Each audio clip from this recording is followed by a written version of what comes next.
partager. Merci.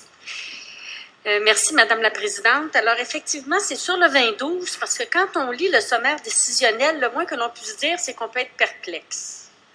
On parle souvent de culture de rigueur à implanter à la Ville de Montréal.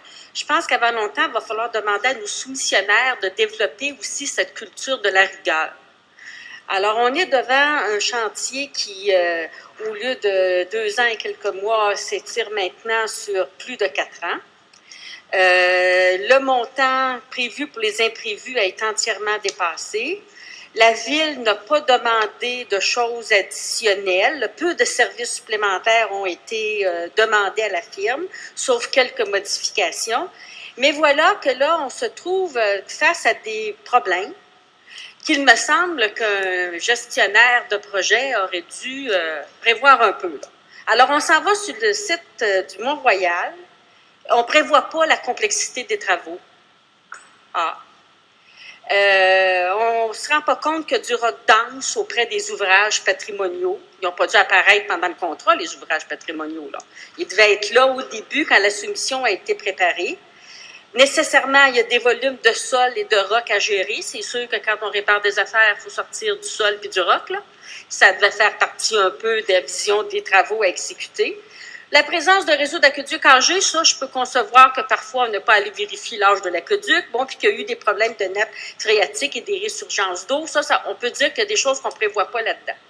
Mais il me semble qu'on a là l'illustration d'une démarche qui, pour avoir le plus bas soumissionnaire ou à peu près, on sous-estime la portée de certains travaux, puis après ça, on arrive en cours de route, puis là, on dit ça nous prend plus de temps, c'est plus compliqué qu'on pensait, il n'y avait pas...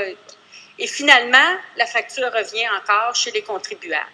Alors, je crois que là, on est dans un dossier où, compte tenu de l'état d'avancement, puis on va quand même pas pour laisser le chantier indéfiniment à ciel ouvert, là. Un jour, il faudra bien terminer ce projet de revitalisation et de restauration du bassin du lac aux Castors et de ses abords.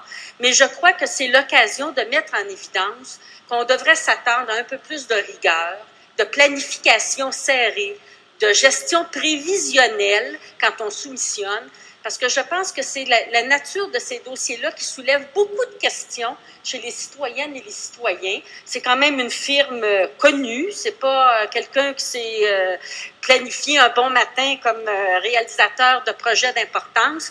Je crois qu'il y a des questions à poser, il y a des messages à envoyer aussi. Peut-être est-il trop tard pour le faire dans ce dossier-ci. Nous ne voterons pas contre, nous ne serons pas dissidents, mais je pense qu'il y a lieu de commencer à sonner une sonnette d'alarme pour dire que l'administration, les contribuables ne peuvent pas toujours assumer les erreurs de planification faites par les entreprises qui soumissionnent pour des grands projets à Montréal.